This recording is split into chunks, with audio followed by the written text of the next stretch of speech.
So welcome everyone. My name is Brianna Putnam. I'm the Community Engagement Specialist for the Citizen Science Association.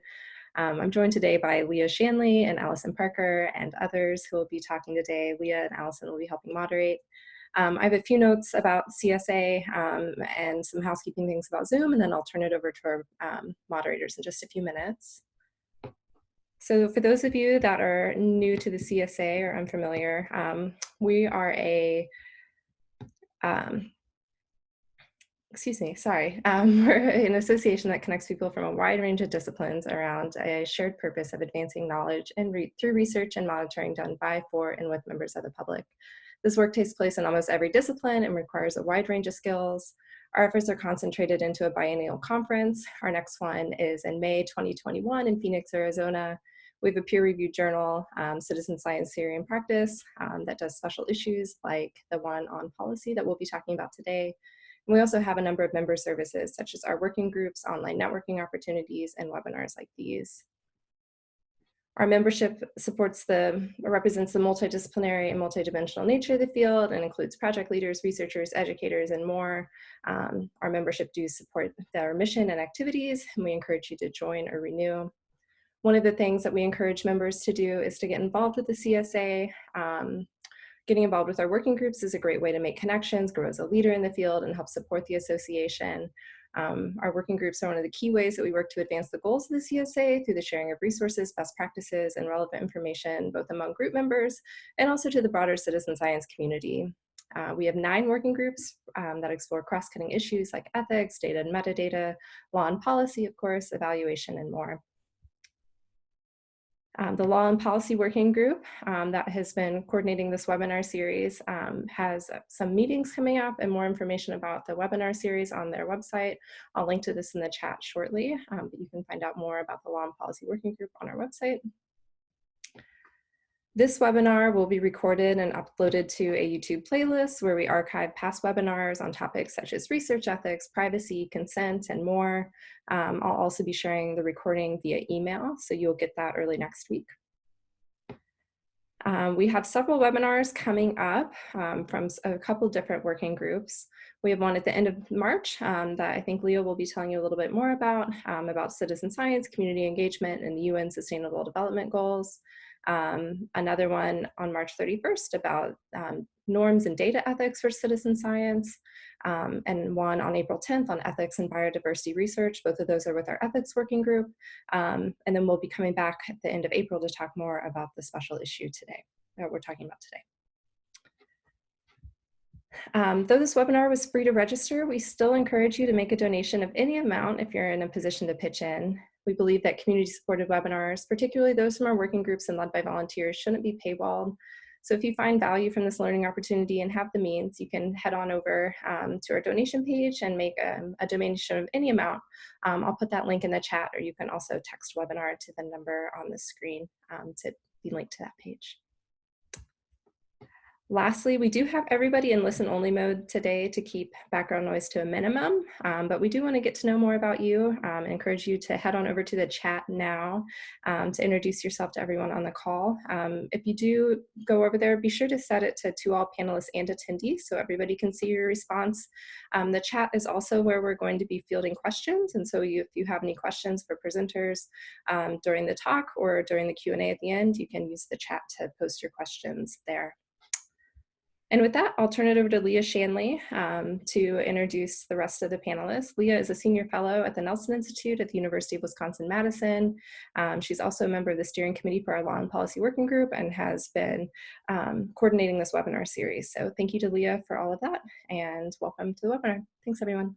Thank you, Rihanna, and thank you to Rihanna for doing a lot of the heavy lifting to make these webinars happen, and to the CSA. Good morning or good afternoon, depending on where you are.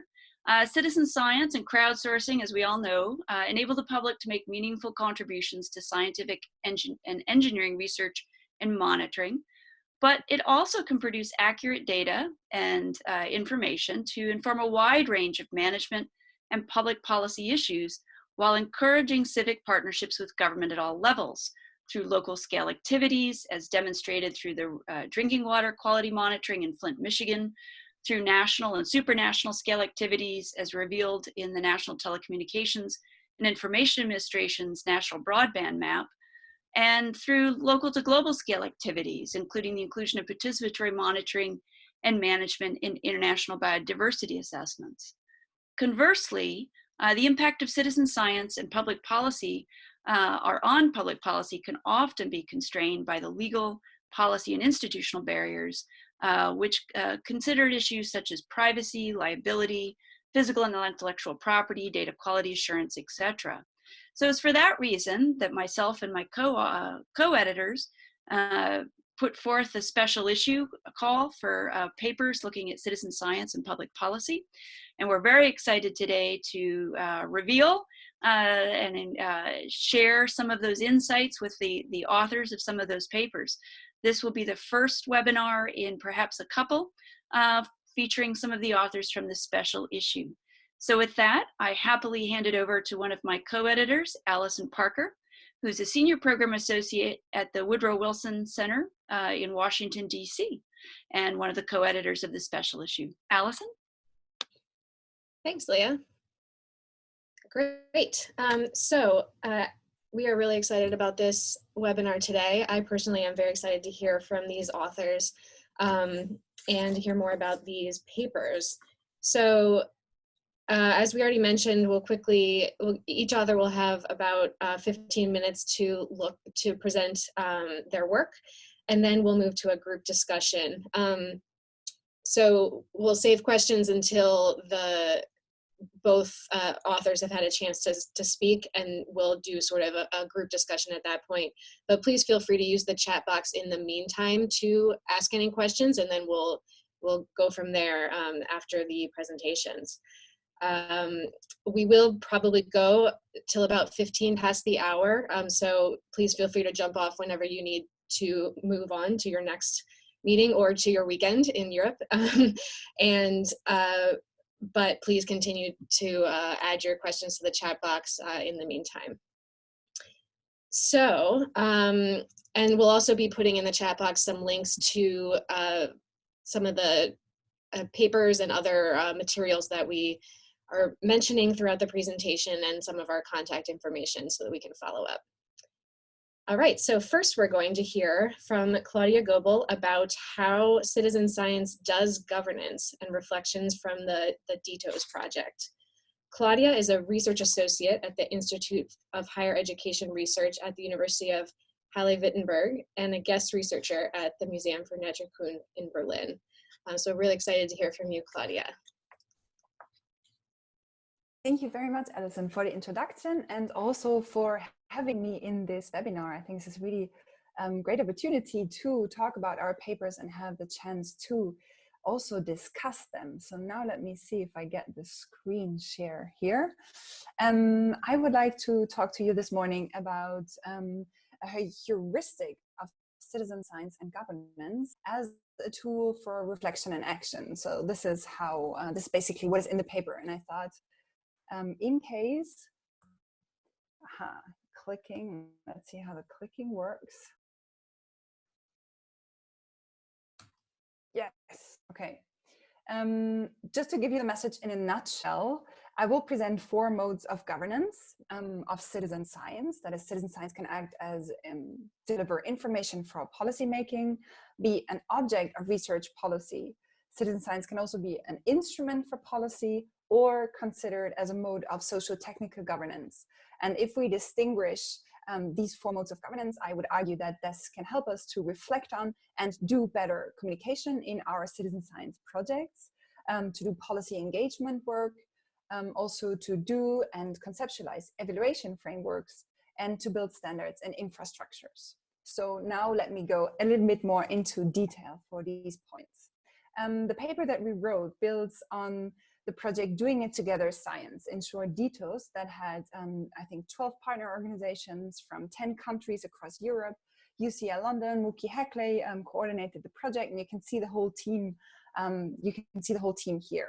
The project did public engagement activities in 2 fields: environmental sustainability and biodiversity, biodesign, so do-it-yourself biology. And in addition to the work in public engagement, we also had a stream of activities that was dedicated to so-called policy engagement. And this stream of activities, I had the chance to lead it by part of the European Citizen Science Association, because by then I was working at the headquarters of EXA and doing that work. So this policy engagement work was really targeted at establishing citizen science as a form of doing research and doing science communication in Europe. And we had a lot of impact. I believe I will post a link in the chat to document where we talk about that. But for now, I just want to give you a little anecdote about it. And this is connected to the photo that I'm showing here. You can see the project team, as I said. What you can also see is 3 decision makers, quite high level, of the EU Commission, that I somehow have managed to mingle between the people who actually ran the project. And to me, this was actually quite surprising, because here you can see the final project picture. It was the final event of the project. We were coming together in the Natural History Museum in Brussels and celebrating the project coming to an end after 3 years. And then there are these high-level decision makers mingling into this photo. And I thought, oh, what lessons can we draw from that? And first was the idea of, wow, actually, we really did a great job. This can be considered a success, because if we manage to convince them so much that citizen science is worth it, that they support the agenda so much as to be part of the whole group, then this is really needs to be considered a success.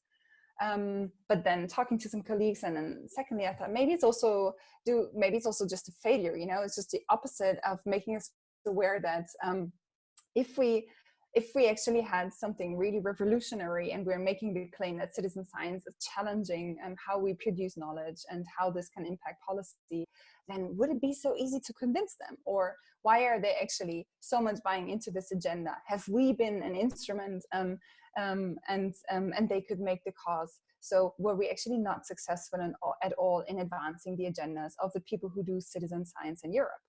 Or maybe also it is much less a political issue, actually, and for officials of high-level policy organizations, it is quite important to show themselves of being very much close to the field. So it's actually important for them to get some pictures with people who are scientists and show that they're out there knowing what they talk about. So it's a lot less linked to the actual work and the project that we did than we might have expected. Or maybe it is also actually that people are people, and sometimes they like to get a cool picture with a dinosaur in a museum, and we do not even need to take it so much into philosophical reflections at all. But this little anecdote is actually just to show you that many questions are linked to doing this type of policy engagement work, and I'm really glad that we could put some of those reflections into a paper that was written together with Christian Nold, Alexandra Berdychevskaya, and Muki Hackley. And this paper is special to me because here we try to make a link between the practice that we do as organizers of citizen science projects or people working at citizen science associations, together with research from the social sciences, mostly political science, philosophy of technology, and social science and technology studies. So we really try to make the research on the domain of citizen science productive to give us inputs to practice, and also channel up some things that we've worked in practice to make, to draw some conclusions that can be valuable also in the research world. So going more into detail, when we conceptualized the DETUS project, we had a very, I would say, a normal conception of citizen science and policy. That what comes to mind, we had 2 basic understandings. One is citizen science can be a source of information, of data, of knowledge that then feeds into policymaking processes. It can be development of policies, can be implementation, can also be monitoring. So this is what we usually find in the area of environmental policymaking. It's very strong for citizen science. And the second understanding was that at the other hand, citizen science is also governed by science policy. So the rules of what is good citizen science, or where do we find funding, will affect the field. And this is where we should get also active and find out what conditions we need to support citizen science. These were the 2 ideas. And then during the 3 years of the project, doing our activities and reflecting on them together, we found that in fact this is very, there are other meanings and other dimensions of this relations between citizen science and public policy that we do not capture yet. And we found that those two ideas that I just sketched, they share some basic assumptions. One is that they conceptualize science and politics as two distinct spheres of society that do not interlink. Also, when we think about politics or the policy world, I know that here the wording may significantly differ between US and non-English native speakers, so please forgive me if I use the wrong term, but I would refer to the policy world. For me, there would be politics as process dimension.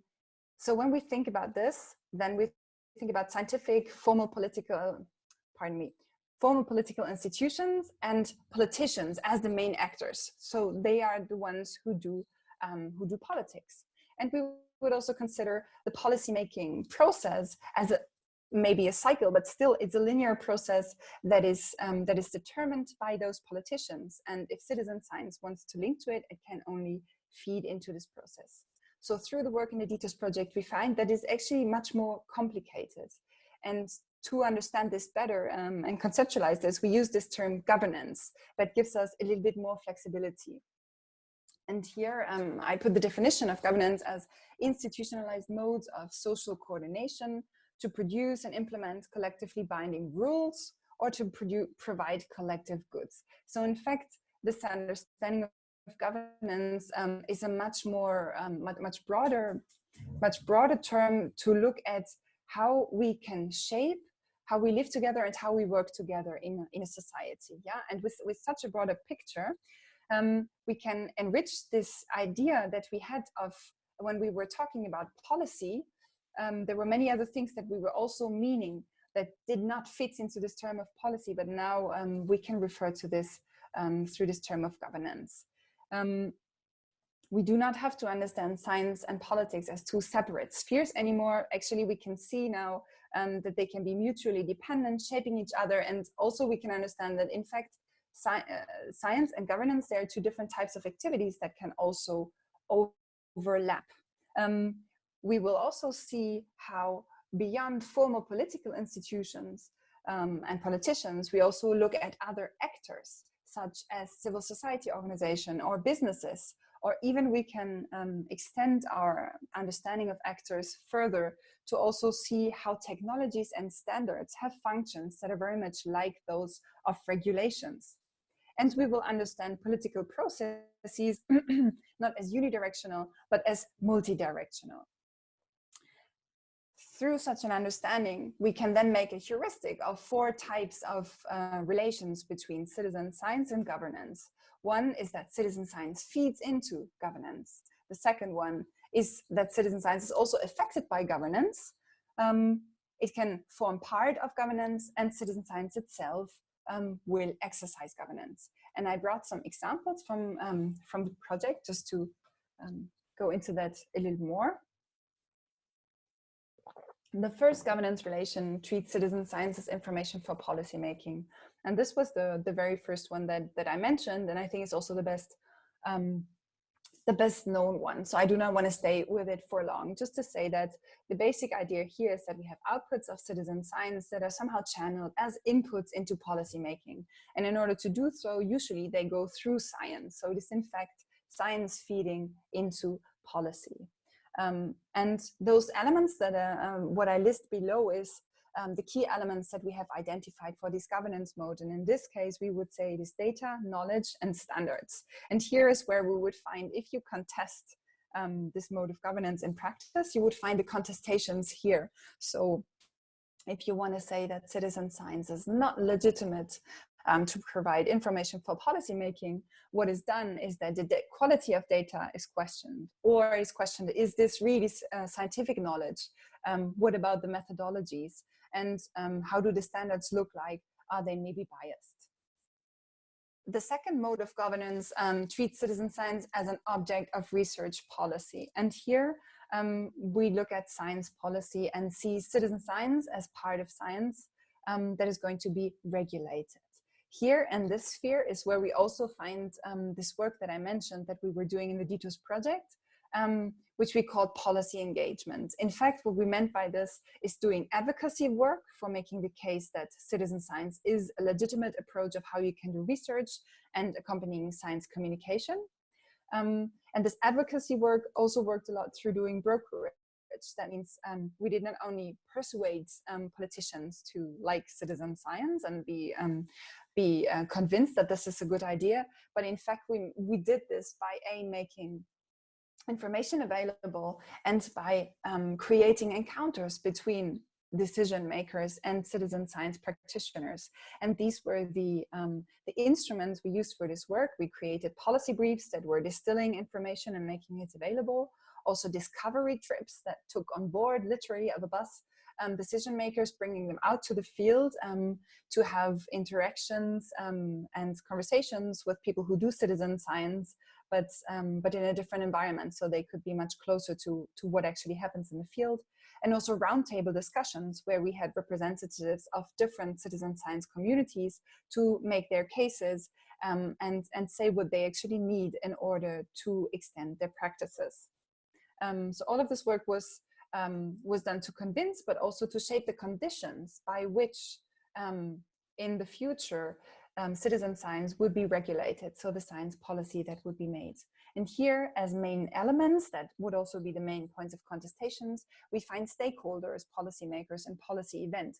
So if it would be questioned, then we would see representativity questioned of the people, of the communities that we invited. We would question, who do we address with those measures? Are the policymakers the right ones? Or should we work with other NGOs and citizen science communities to build capacity instead?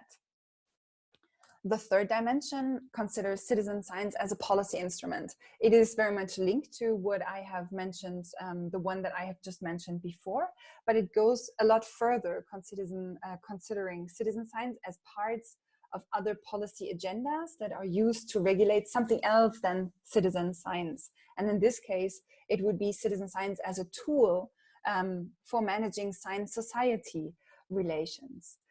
In Europe, for the European, through the European research policy through which the DTOS project was funded, we have a program that is called Science with and for Society.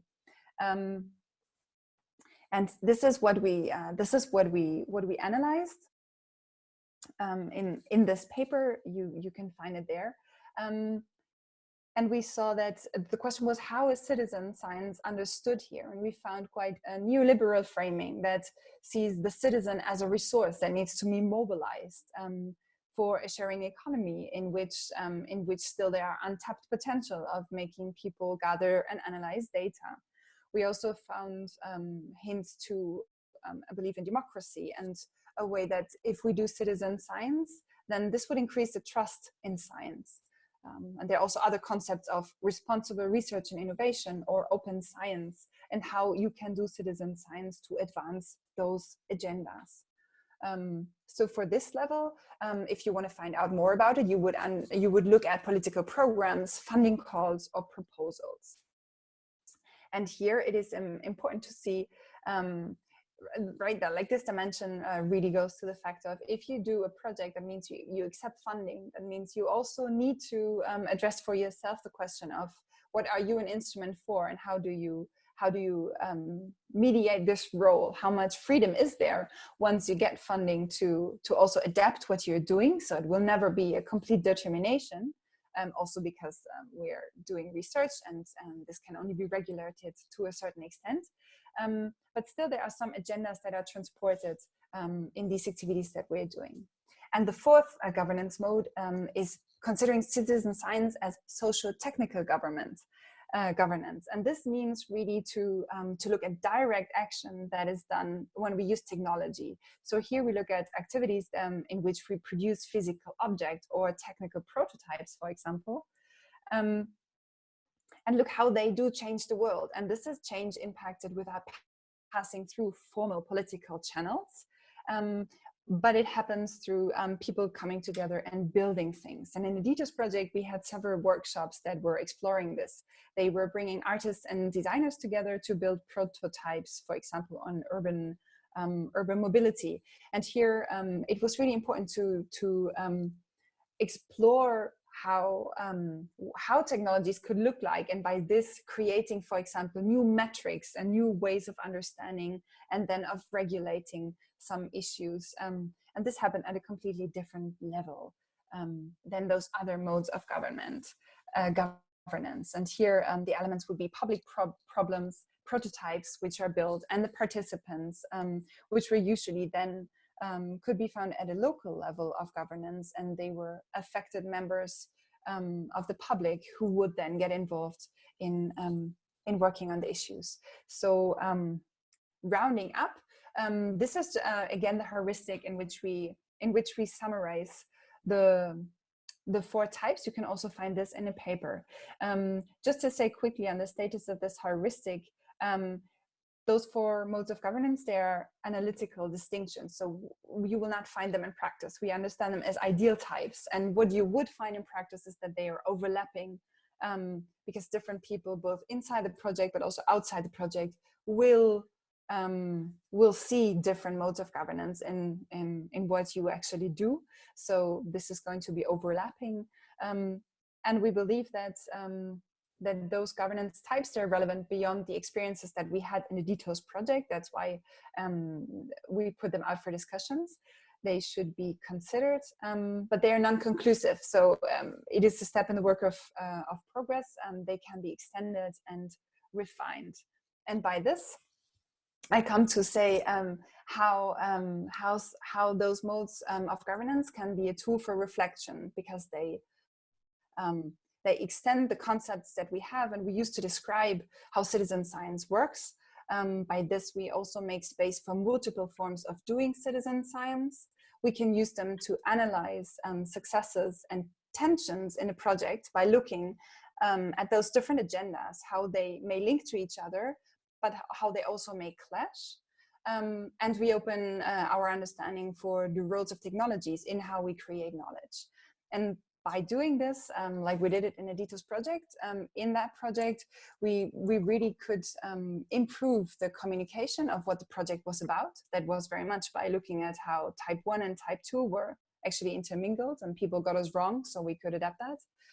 Doing the policy engagement work, here we had type 2 and type 3 often a little bit dancing with each other and needed to adjust something there. We also used it to adapt the evaluation of the project that we were doing, and we believe that that they can be very give fundamental insights into building standards and infrastructures for other citizen science projects. Thank you very much, and sorry. You're fine. Thank you, Claudia. That was excellent. All right, now we're going to hear from Suzanne Hecker, who is a research associate at the Helmholtz Center for Environmental Research, UFC, within the German Center for Integrative Biodiversity Research. And we will hear from Suzanne about how policy conceptualizes citizen science and looking at a qualitative content analysis. So really looking forward to that, Suzanne.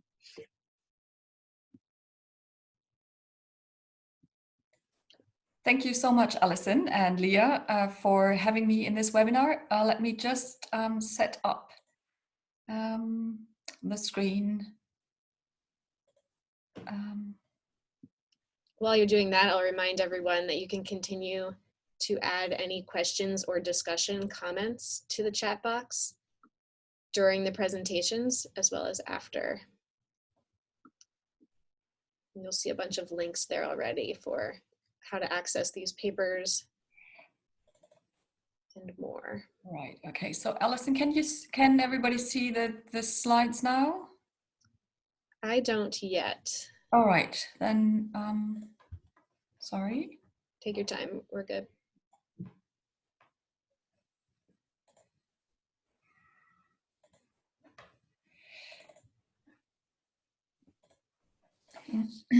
I will post some of the material that I mentioned as a link in the chat. So maybe you can look for some further notes. So somehow this has the box where I could choose has disappeared. So well, maybe while you think about that, are there any, let's see if there are any questions in the chat box currently, or any clarifying questions for Claudia from any viewers, participants?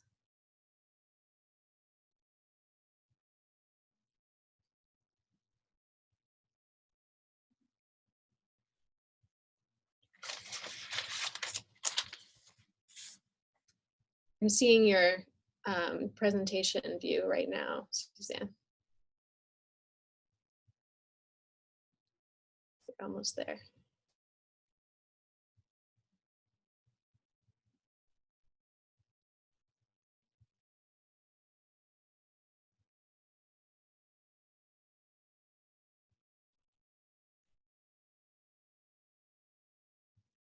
There we go.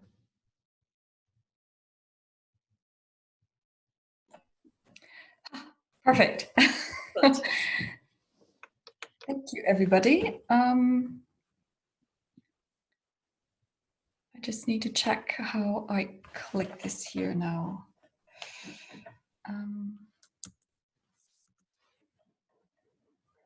Sorry, it worked when we tried it earlier on. So I think there are arrows, isn't that right? I don't know why. I could only advance through using the space bar. All right, now I got it. Thank you, thank you. Thanks for your patience, everyone. So I'm very happy to provide some insights and share with you the work that we have done on how international policy conceptualizes the term citizen science. A paper a research that I have done together with my colleague Nina Wicke from TU Braunschweig, Muki Haklai from UCL London, and Alita Bonn from Helmholtz-Zentrum für Umweltforschung and IDEF. So if we very basically look at the interface between where citizen science actually sits, or how we see this, conceptualize this, is we see the interface between science, policy, and society as a very basic thinking. And especially in our paper, we looked at the science policy interface. And what we can say, and probably all of you know that already, having to do with citizen science, is that policy and science show a great interest in citizen science as a means to public participation in research. So if we look at policy, of course, participation, at least in democracies, is one of the pillars of democracy. And participation is alive through, for instance, participation in elections, or public consultations, or also the engagement and support of civil society organizations. More even, there are legal frameworks such as the Aarhus Convention of 1998, which gives EU citizens the right to participate in environmental decision making. And since most of those decisions are, or they need scientific information, public access and the use of environmental scientific information is seen as a prerequisite to meaningful participation. On the other hand, if we look at science and participation in science, especially science communication has looked at this of the aspects of participation in science. And so science communication often aims to facilitate participation and dialogue in science in the sense of a public engagement with science. Whereas in science communication, or in science in general, the question is still whether or what kind and how much of participation is needed in science to make sense and to be useful. We can say that in policy, this is, or at least in democracies, this is not the question. It's rather the question of how much participation should there be. We also, in our background, look at the discourse about citizen science. So on the one hand, within science, you probably all know the study of Kullenberg and Kasparowski, or also of Michael Pocock and colleagues, who are looking at meta-analysis of citizen science, so scholarly meta-analysis, as well as conceptual frameworks are coming up and are built on citizen science and policy. And I have just mentioned some of the papers here. And of course, policy is not only, as Claudia has said, one of the stakeholders in citizen science, but policy also is actually and actively steering citizen science. So the directions that citizen science is taking, for instance, through funding. Claudia has mentioned this earlier in her talk, that it's very interesting to look into funding schemes or citizen science programs that are released by governments or authorities to look at how they conceptualize citizen science and how they are steering the citizen science activities. So if we have the different players and stakeholders coming from science, but also from policy, and of course, there might be very different and diverse expectations, motivations for citizen science, and also specifications for science, society, and policy that all come together in the concept of citizen science. And of course, as well, policy might see very different benefits and challenges in citizen science than science. And for that, we thought an understanding of what policy means from our perspective as scientists, when using the term citizen science, should be essential for us, as well as the future development of the approach, to understand or to achieve a mutual understanding. Also, if we talked to policy makers and people from policy, to be clear what we understand when we talk about citizen science, and what policy understands when they use the term citizen science. But actually, we don't know that much about policy's understanding of the term citizen science. So what we did, we of course came up with some research questions. First, very basic, how does policy conceptualize and contextualize the term citizen science? And what potential or factual benefits are described regarding citizen science and for whom? And what are the challenges for citizen science in the policy perspective? For this, we chose the approach of a qualitative content analysis of international policy documents. And that means that these documents had to be edited by governments, ministries, authorities, edited and by those governments. So we came up through our sampling with a sample of 43 international policy documents from 7 different countries, including documents from the OECD and the European Commission. And all of those documents were edited between 2013 and 2018. You can see that there are 2 main groups of policy areas of these documents. One were environmental policy related and others more related to science policy, and just 1 paper on urban policy. The documents were of a broad range of types of policy documents. We had 14 reports on ongoing or past activities, or also a description of the status quo. Then we had strategies that pointed towards future actions and visions. We had discussion papers, including policy briefs, 3 frameworks, and then 5 non-categorized documents. Our method was, as I said, a qualitative content analysis after Mayring. We developed a category system, both deductively and inductively, which means that we, of course, with the background of citizen science literature, we did identify certain categories that we expected to find in the documents. We established that category system, but then as we went through the documents, we also complemented this category system with categories that came up from the documents that were not reflected in the literature beforehand. Main categories included the understanding of citizen science and descriptions of citizen science, the degree of participation and type of civic science activity.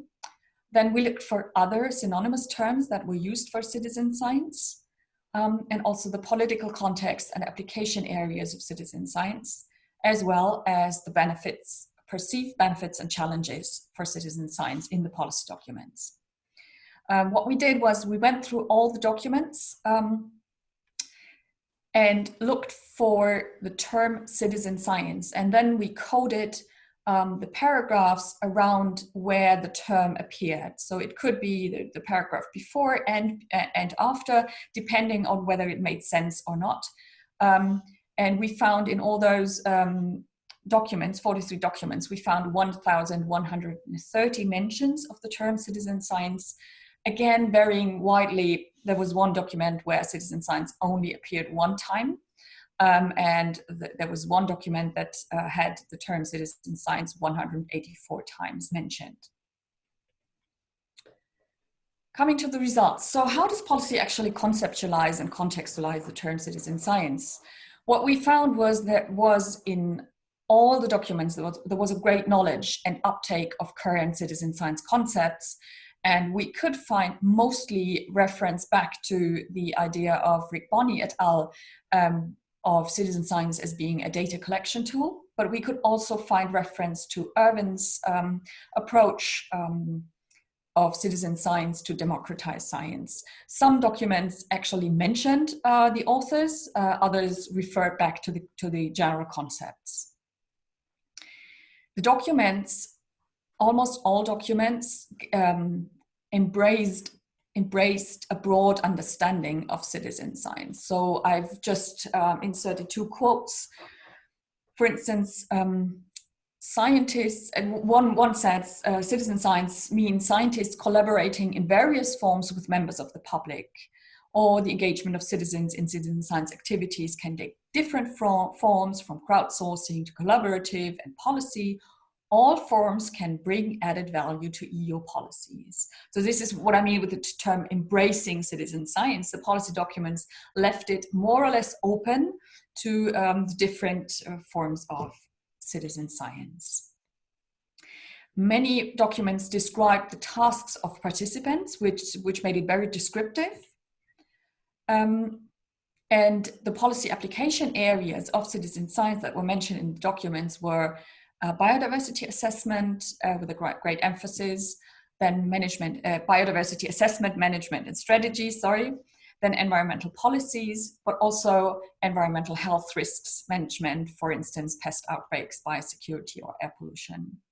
Citizen science was conceptualized as an inclusive approach where a document said it brings in diverse sources of expertise, it brings in new ideas and insights and contributes to solutions without going too much into detail of how that should happen actually.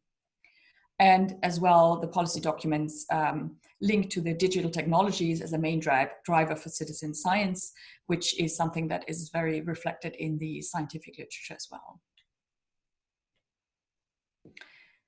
Second question and results: what potential or fractional benefits are described regarding citizen science and for whom? And here we give an overview of the main benefits that have been seen for science, for members of society and policy. I'm not going to read out this because you can read that for yourself. What I would like to emphasize is that the benefits for society were really focused on the members of society. So not society as a whole, but the individuals actually. So for that, for example, one benefit was the increase of understanding of science or scientific principles, but also maybe scientific challenges, individual learning, topical knowledge, and maybe also the interest in a scientific career. And for policy, the main benefits that were mentioned were improvement of policy decision-making processes and the implementation of policy. Challenges for that were mentioned in the documents, also an overview here. I have highlighted in yellow that most of the challenges that were mentioned referred to organization and governance of citizen science. So for instance, the interconnection or knowledge exchange and synergies between citizen science projects and communities. So how could citizen science make sure that the knowledge that we gain doing the projects is transferred to other projects and other practitioners, but also access and interoperability of data, communication, motivation, and volunteer collaboration, project standards, but also it was raised the point of potential exclusion of participants through digital technology. So if people did not have access to digital technology, they might be excluded. Right, I'm gonna jump to the discussion and conclusions. So as I said, the policy documents in general embrace the variety of citizen science concepts that are out there. The context of citizen science is, or citizen science is placed in a context in many documents, for instance, in open science. Benefits, there are various benefits like economic, social, scientific, political added value, yet we did not find that many hints on how actually the policy documents thought that this would be operationalized. What was missing and what we had expected would be that the documents mention the possibility to increase social acceptance of policy through citizen science. We did not find a hint that the policy documents thought policy had an easy way to cooperate with interested actors through or in citizen science projects. And we also found an attitude in the documents that policy seemed to be an external actor in the citizen science project, so process. So policy is not integral in the citizen science process. Challenges were overall very less mentioned than benefits or expected or actual benefits in general. Challenges, as I said, mainly referred to implementation. Again, what we had expected was the idea that citizen science would misuse participants as a free labor, something that had come up through some literature, or that citizen science would be a substitute for official governmental tasks. In general, we can say that the policy documents gave a great advocacy for citizen science. We did not find really critical or negative conceptualization of citizen science.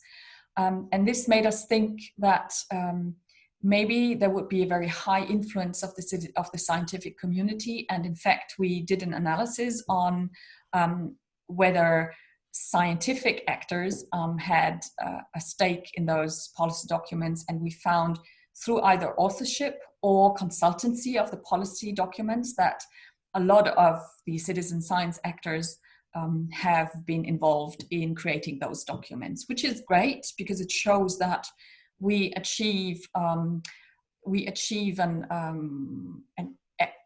active interface with policy when it comes to citizen science. And with that, I just give some limitations and an outlook. One limitation could be that we have a very heterogeneous sample. So we have very diverse formats with different strategic aims and target groups. Yet I have to say that the results of what we found in the policy documents show quite consistent results throughout the different document types. And what would be very interesting would be to now with those results go back to funding schemes for citizen science and look whether there are congruences between the conceptualization in, let's say, strategy documents or reports and funding schemes, and if the conceptualization of citizen science would be the same. And of course, what we would like to is the discourse analysis of science and society, for instance, through media, and whether the media would throw another picture of citizen science, as well as the discourse about citizen science might be very different in other social cultural contexts, for instance, in Africa or Latin America. Yes, with that, I would like to thank you very much for your attention, and I'm looking forward to your questions. Excellent. Thank you, Suzanne. All right, so before we start our questions and discussion, I wanted to turn it over quickly to Aletta Bond, who's a fellow co-editor of this special issue, just to get us started on the discussion and provide a little bit of synthesis. Aletta? Okay. Thank you both to Claudia and Susanne. I think this has been a great overview, and as you could see already that there has been some discrepancies of what, with the DITOS project, what was found, that for example there was the emphasis that it is actually citizen science is a policy instrument, but actually it is not found in the policy documents which are written. So this is interesting, so that it's perceived as a policy instrument, but actually it's not really in the documents yet. So we have to see where this is, and I think both is true probably. Then I thought, I don't want to take too much time off the discussion. I just have to say from the European perspective, and I think also in the US, it has especially been taken up by the environment agencies. So that there have been very active working groups, and in the EU, it's been taken off from the Aarhus Convention, and there are apps provided by the European environment agencies, and also, for example, for Germany and others, Netherlands and also the UK. It's been promoted by environment agencies to take this forward. And as Susanne said, also the main research funding instruments like the Horizon 2020, innovation research is taking it very seriously to fund citizen science. So that's a great improvement. Interesting was from our work with, which Susanne presented, was that policy doesn't see itself as a role in there, as I said, and that society, in the DITOS project, it was sort of society as a whole, that there is an empowerment to society, whereas in the policy documents, it's mainly the individual members. And this may be something for discussion. It's where we see sort of the individual placed, and where the individual actually becomes part of society, maybe through interacting in citizen science, also remotely, connecting with others, and therefore maybe gaining more power or feeling empowered rather than just being an individual. So this would be my my inputs to for discussion. And then maybe for future research, it would be whether citizen science projects should maybe align much earlier with ongoing policy to fit the policy targets, not fit them, so but align them with, so that their results can actually feed into policy and policy implementation. Because the EU actually sees this also as a ground truthing of environmental policy, and how then, for example, the impact of citizen science into policy at the end can be enlarged by actually meeting with policymakers at the start. So this will be my input. Excellent. Suzanne or Claudia, do you want to respond to any of that, or anything else to add before we move to some other questions? Oh, I don't, yeah. Sorry, yeah, I'm on again. No, I'm fine. I could absolutely agree, and it's very interesting to see, as Aletta has pointed out, the different ideas and concepts, and what we found in the documents. I suspect that we might have had different results if we had looked into the funding schemes and how citizen science is conceptualized there, which might be different than in a strategic or vision document that might also have the aim of selling a concept to a potential whatever like authority. So that might be really different, and I really would like to go into that in further research. Yeah.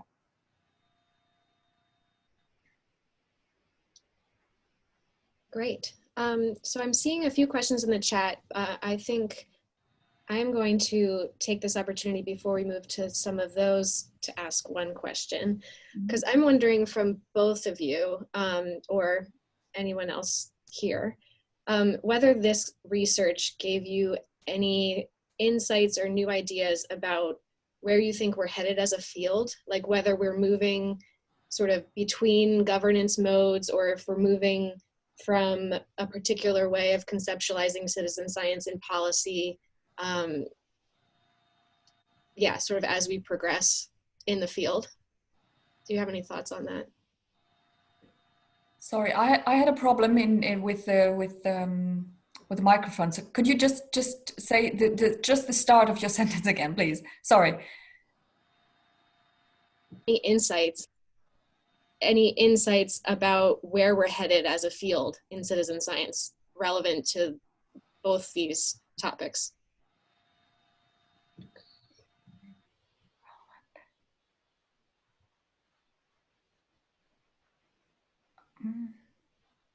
I'm not sure.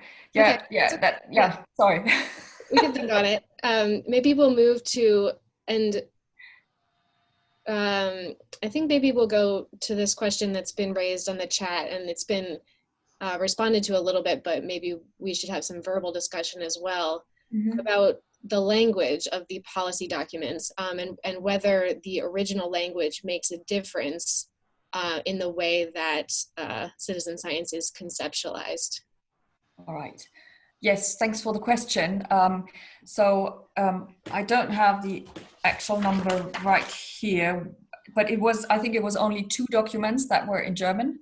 And also we looked at the German version of the papers, but for the analysis, we took the English translation as well.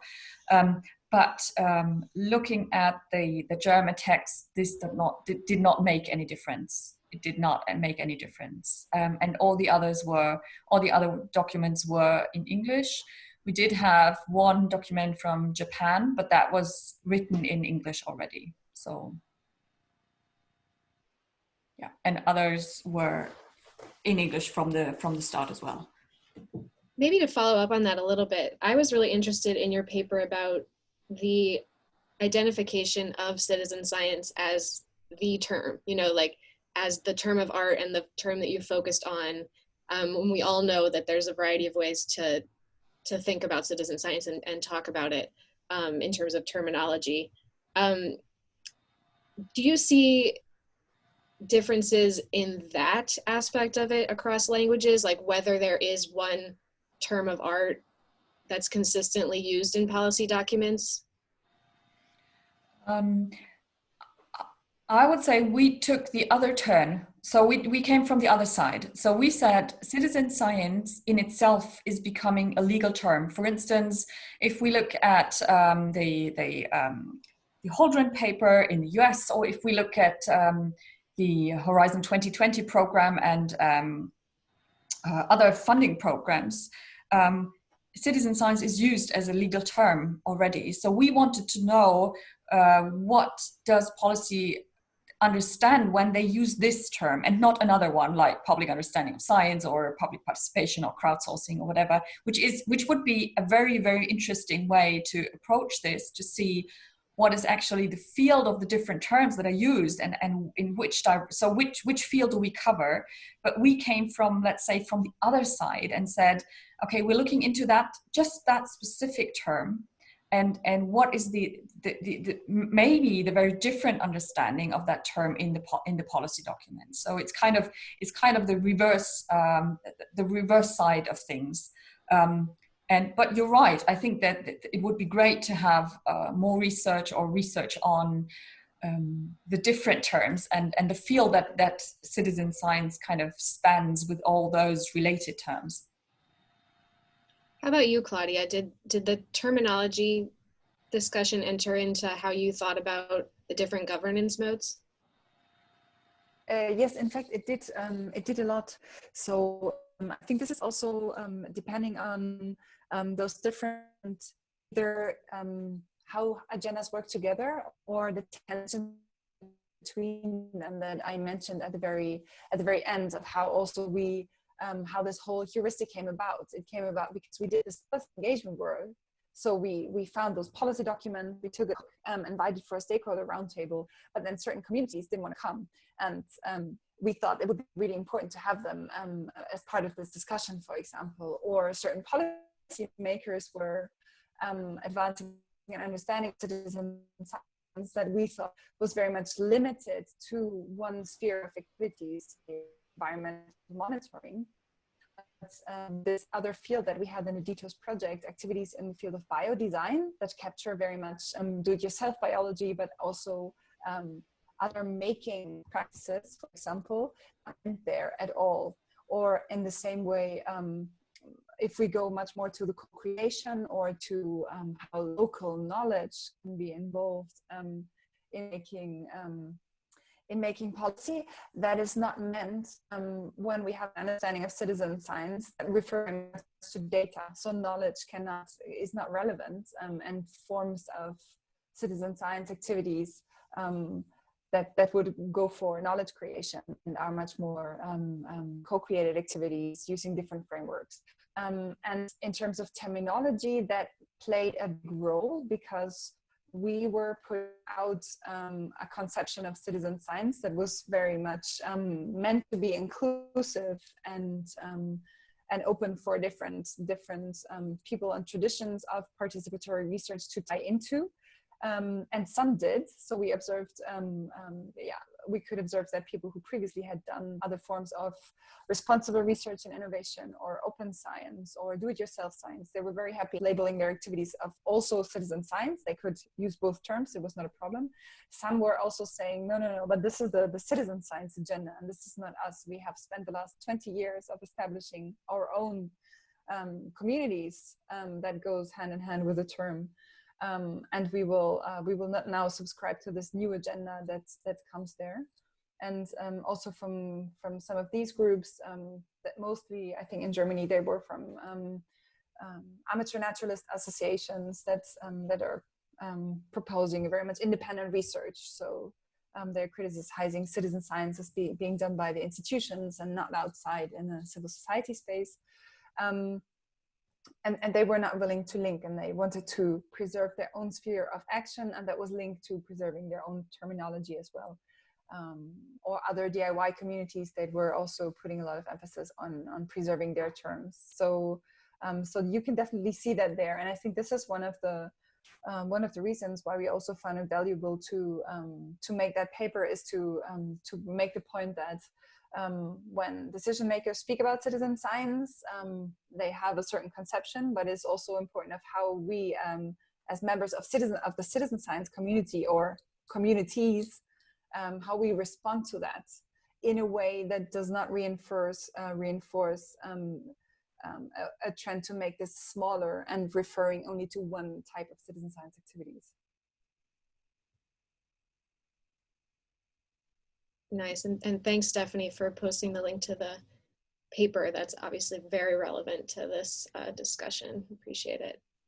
I think I'll head back to the chat from earlier, some questions that came up. One from Jeremy, who was asking Claudia about whether we should distinguish between citizen science for science policy versus citizen science for policy generally. Do you have any thoughts on that? Yeah, I mean, I found this, I wrote a large paragraph about it because I found it quite complicated in my view, but maybe you have to help me again to get this question right. In my view, like citizen science for policy, meaning the idea would be citizen science can give an input to policy, all kinds of policy fields, be it health policy or social housing. We could use citizen science as an approach to get some knowledge or some data that are valuable for these policy fields. However, citizen science for science policy is something that I cannot really conceptualize, so I don't know what you mean by that. We have looked at how citizen science is treated by science policy, so how actually citizen science like science communication or other types of participatory research are also a new format that is now addressed by research policy or science policy, and how this science policy regulations, they will affect how citizen science can be done. So what type of activities will we have funding for? So this is this distinction between the first two governance modes that I wanted to emphasize. But also the other interesting part is when we only looking at these two levels was really interesting, and this is also where we did most of this advocacy work for. But it became more intriguing when we also reflected on those other dimensions of asking, okay, how in how far is what we do as a research project, how much are we actually part of these agendas, and how do we want to handle it? Because we are part of these agendas. We get some taxpayers' money for doing certain activities. So we need to find a stance on that. And in a European project of that size, that was quite interesting to see how to agree on that with partners, and even just to learn how to have these discussions, which this is something that you usually don't talk about, I think. Of course, project leaders will know how to handle this and have these discussions, but will the people who work as a facilitator for doing public engagement activities, will they also have this capacity? And this came up as a dimension of work that we were all actually having. So it was interesting to see that. And then this other level of socio-technical governance is yet another dimension that is also present in these activities that, I mean, it blew some people's minds that you can also think that, right? It's just a completely different way of approaching it. And then you may think, is it really valuable to put this dimension into discussions on public policy? It gets us way out of focus. But then if we look at the question of what can citizen science, what is really the value of these activities, you can look at giving data for a fixed framework, or collecting data to ask agencies to investigate something that they're currently not investigating.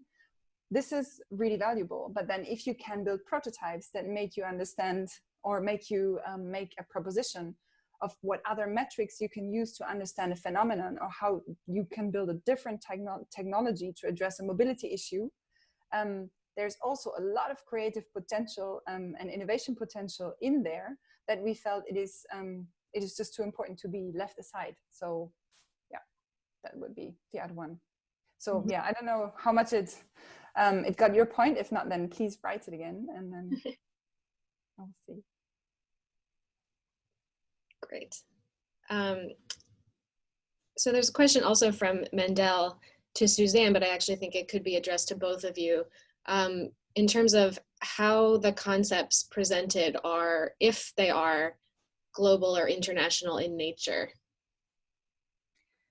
Yes, thank you. Thanks for the question. I'm not quite sure if I get the question right, but so I understand your question as whether the aim of the scope of the documents is global or international, or whether it's limited to, let's say, country specifics. So if that is the question, then I can say that the documents there were both types of documents. So some were specifically, they were focused on a nation, like there's an Australian strategy document or a German strategy document. But there are, of course, the European Commission documents. They rather target the whole European Union. There are some. So it's really different. It's a very broad range, and of course, for instance, for the rather locally focused or national focused documents, they would include a lot of national projects or local projects. So this would be, yeah, if that answers your question. But have a look at the supplement of the paper, and there you find the list of all the documents that we have included, including the links to the documents on the web. And there you can have a more specific look. And if I'm to respond, like staying in the framework of that paper that we wrote there, I think it's really, you need to look at it through the angle of each of these governance modes, right? So if you look at gathering data for policy, it can be on a global level. I think we have some initiatives like the Earth Day and the Earth Day challenges, where they try to set up a global activity. And we also have global citizen science communities and organizations that work together to work out data and metadata standards for citizen science. So on that level, you can see it as as global. Like on the other end of the spectrum, when you look at the social technical governance, you look at very local activities and governance frameworks where people come together to sort out an issue at a certain locality. Whereas if you look at the middle two, I would say it very much depends on the funding and policy structures that you look at. And for our cases, it would be either the European Union or national governments, mostly in Europe, I would say. And in the US, I do not see a global huge push in the same way for citizen science, nor a lot of funding that is coming from lower levels of government in the different countries. Great. So we'll just do one more question because we're running out of time, from Aletta, who would like for some discussion about whether citizen science works foremost at the individual level or at the systemic societal level. And in the meantime, I'll point you all to the chat box where there's some great conversation happening relevant to our verbal discussion that we won't be able to get to verbally. So yeah, any responses to Aletta's question?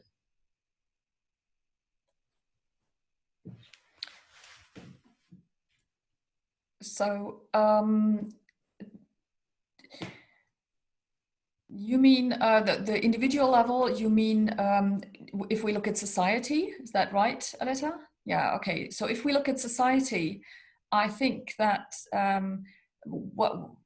I think it's very interesting what we found in the policy documents, that they look at the individuals, at the individual members of society, and what benefits they could have from participating in citizen science.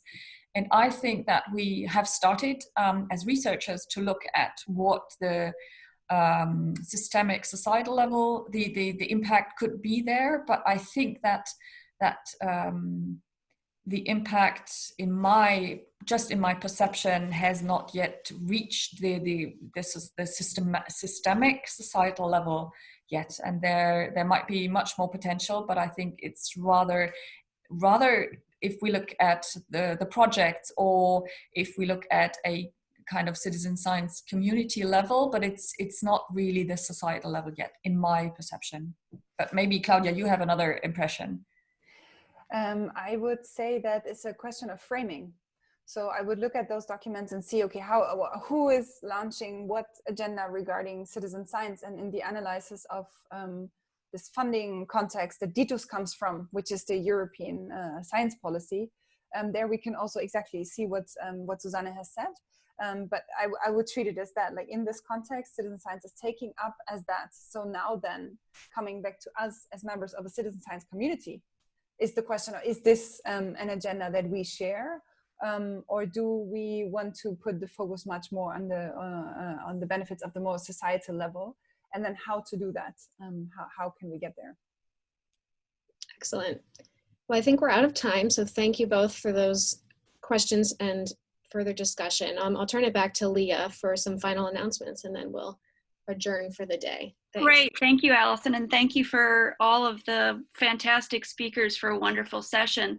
I just typed in the box a couple of the upcoming webinars, but we've got the next Citizen Science Association Law and Policy Working Group meeting on April 9th at 2:30 p.m. Eastern. Unfortunately, that's not very friendly for the Europeans who would be late, but hopefully maybe we can move it to an early meetings in the future. On March 27th at 10 a.m. Eastern, we'll have a session on citizen science and the Sustainable Development Goals that will include Linda C., who was one of the lead authors on the recent paper in Nature, Dilek Frazel, who's working on the second paper on SDGs and citizen science, and Jean Holm, who will look at citizen science SDGs in the city. On April 24th at 10 a.m. Eastern, we'll be doing another follow-up to this webinar featuring more of the authors from the special issue on public policy. And in May, date to be announced, we'll be looking at the Wyoming data trespass law that prevented citizen science data from being collected. Also, Suzanne rightly asked me to mention the EXA annual conference is coming up in Trieste, which we're all excited to go. And there'll be several policy sessions for that, including Mookie Hockley is running a session, PS11, on policy funding. There's a W4 at 11:30 on citizen science and environmental policy. And then on Tuesday, May 26th, session W6, Susanna, myself, Aletta, and others. So both the European Citizen Science Association Policy Working Group and the US Citizen Science Policy Group will be getting together for an interactive session. Any last comments, Aletta, Susanna, Claudia, on announcements of upcoming things that may be of interest related to this? Maybe just something which is which we would like to also discuss at the EXA conference is that we're in Germany. We had our Citizen Science Strategy 2020, the Green Book, Green Paper, and we'd like to move to a white paper. But then also see how this sort of the strategy in Europe, but also internationally, has been taken forward and been taken up. And so I think all of these resources are great for discussion, and then actually bringing it to the policymakers. There will be an international citizen science conference at the museum. Claudia, you will probably know more about this, or Susanna can say something about this at the Museum of Natural History in Berlin. And it's great to sort of gear up and there actually then also talk to the those policymakers, hopefully, who are not always in the who are not already in the know, but who would like to be inspired by this. Excellent. Maybe you could type some information, links people could find. With that, I'm going to lastly say, if you have any ideas for future topics on citizen science and policy and law, please let us know. I've put in my email there. And Rihanna, last comments